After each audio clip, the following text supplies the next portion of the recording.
오늘 말씀은 십자가에 달리신 예수님의 죽으시는 장면을 아주 자세하게 묘사하고 있습니다. 마가복음은 예수님께서 십자가에 못 박히시는 그 시간이 제3시, 그러니까 지금으로 치면 오전 9시쯤이었다고 말씀하고 있습니다.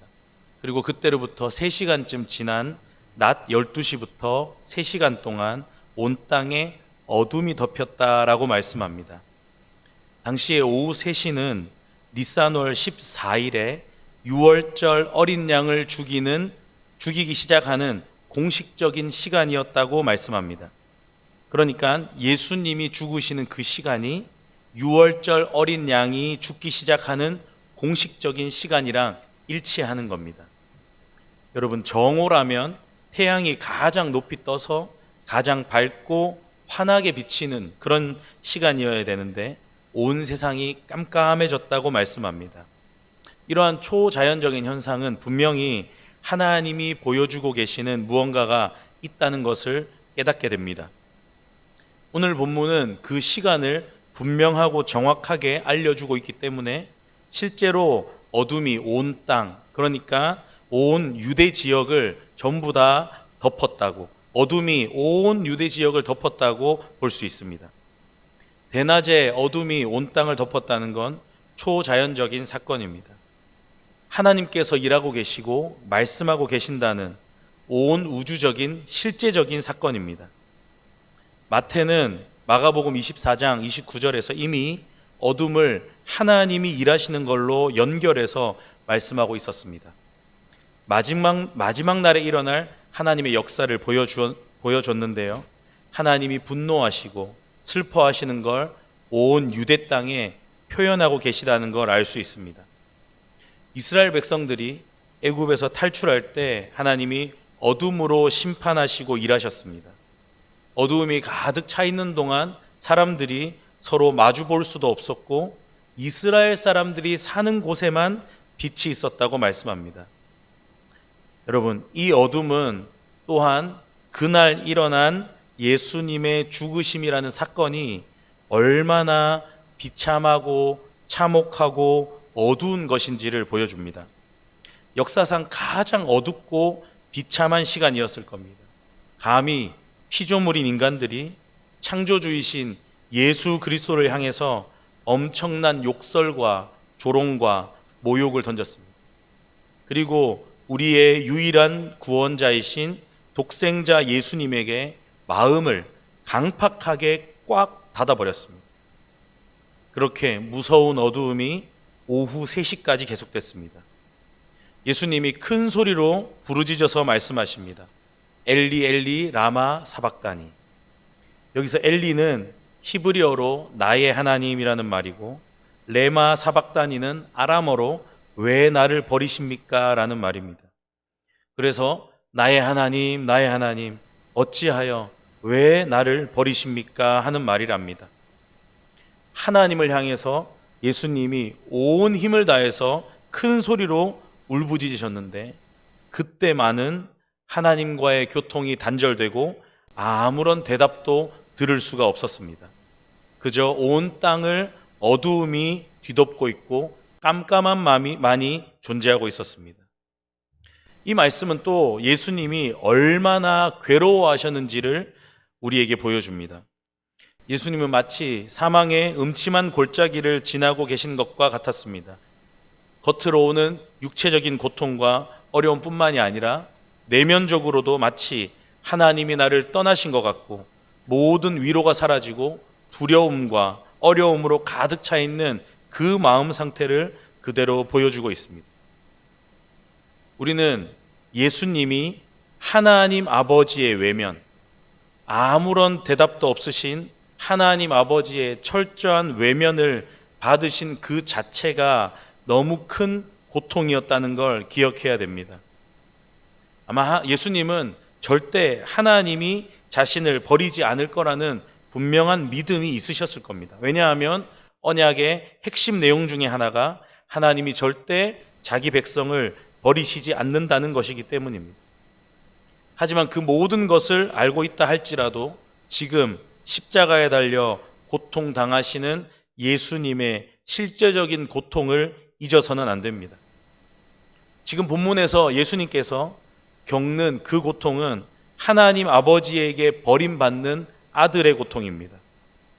그리고 그 고통은 이 세상 사람들이 어떤 사람도 이해할 수 없고 경험할 수도 없고 경험한 적도 없는 그런 고통이라는 사실을 분명하게 기억하시기 바랍니다.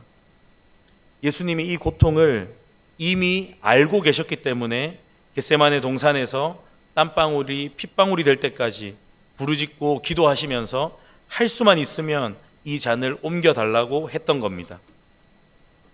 사랑하는 여러분, 우리 예수님이 많은 사람을 대신하는 몸값으로 자신을 드리는 그 길을 걸어가실 때 하나님께 버림받는 고통을 괴로워하시면서 그 고통은 오직 예수님의 십자가 은혜 외에는 다른 어떤 방법으로도 그 누구도 구원에 이를 수 없다는 것을 우리에게 알게 합니다.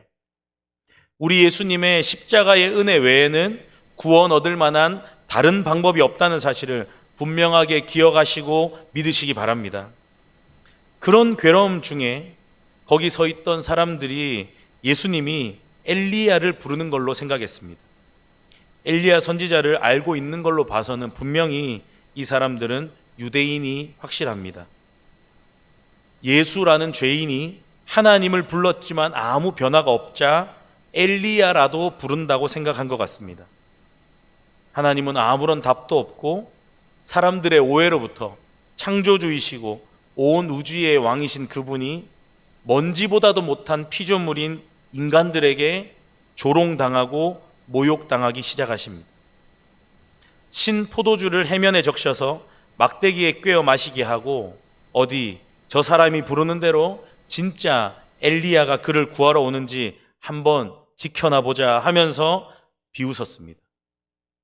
그리고 아까 엘리 엘리 라마 사박다니라고 첫 번째 부르짖음 다음으로 다시 큰 소리로 부르짖으시고 예수님은 숨을 거두십니다. 예수님이 어둠 속에서 하나님 아버지의 외면과 인간들의 조롱을 받으시면서 외롭게 홀로 십자가에서 죽으셨습니다. 그렇게 목숨을 하나님께 드립니다.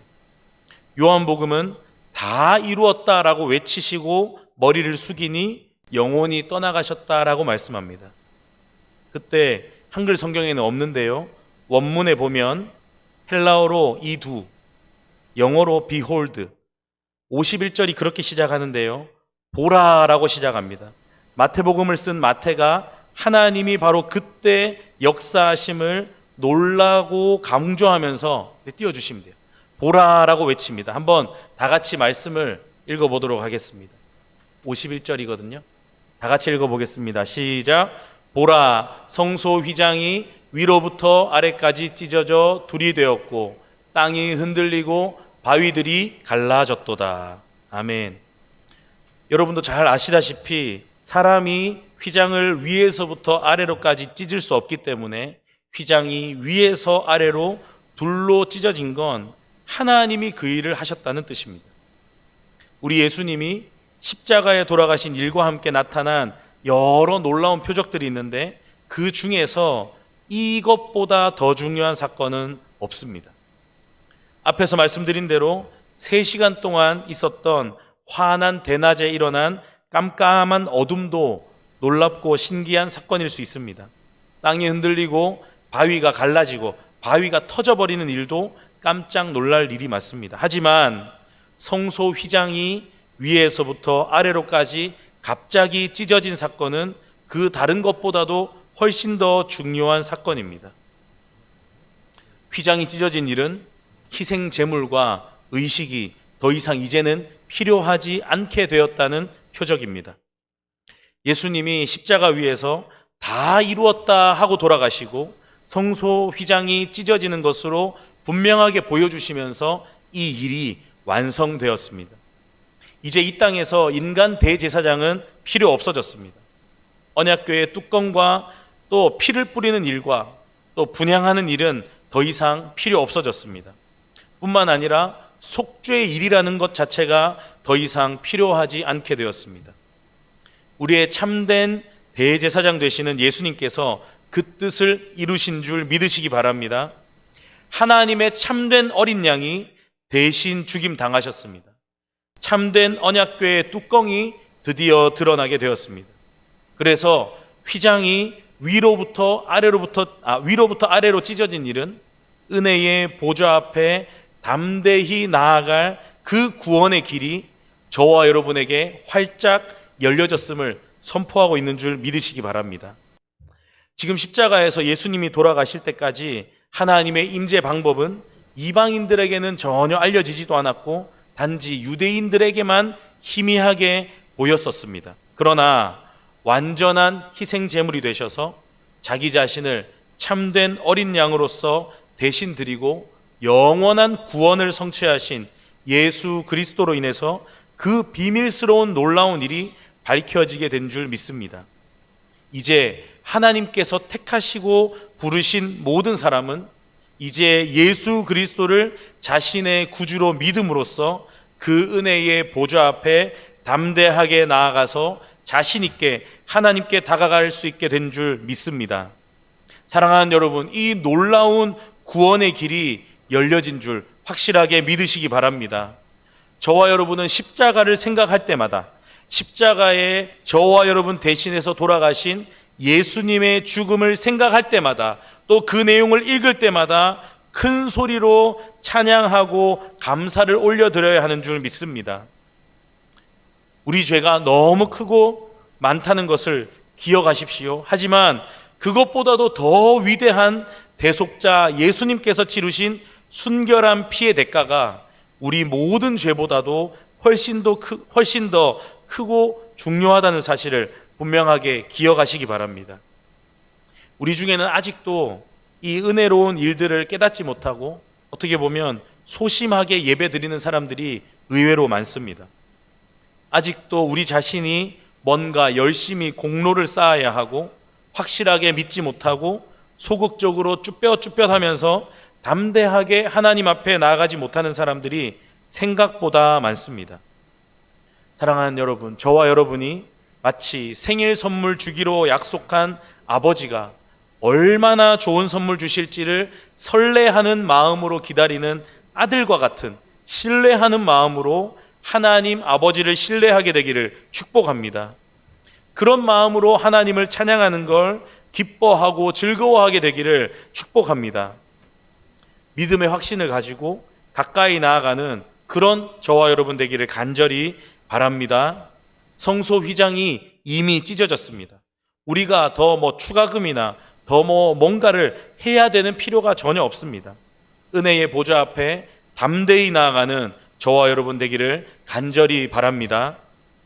히브리서 8장 10절은 우리에게 이렇게 말씀합니다. 그날 후에 내가 이스라엘 집과 맺을 언약은 이것이니 내 법을 그들의 생각에 두고 그들의 마음에 이것을 기억하리라. 여러분, 하나님의 뜻이 마음에 새겨져서 그 속성이 완전히 달라지면 우리와 하나님을 분리시켰던 그 휘장이 찢어지고 제거된 것인 줄 믿으시기 바랍니다. 또 마태복음 5장 8절은 우리에게 이렇게 말씀합니다. 마음이 청결한 자는 복이 있나니 그들이 하나님을 볼 것이며.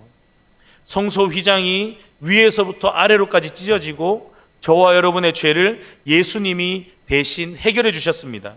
의를 사랑하고 의를 따르는 사람은 복이 있습니다. 저와 여러분은 원래 그런 자격이 하나도 없었지만 이제 저와 여러분은 그리스도의 의의 옷을 입고 임마누엘의 하나님과 영원히 동행하기 때문에 의인이 되었다는 사실을 분명하게 믿으시기 바랍니다.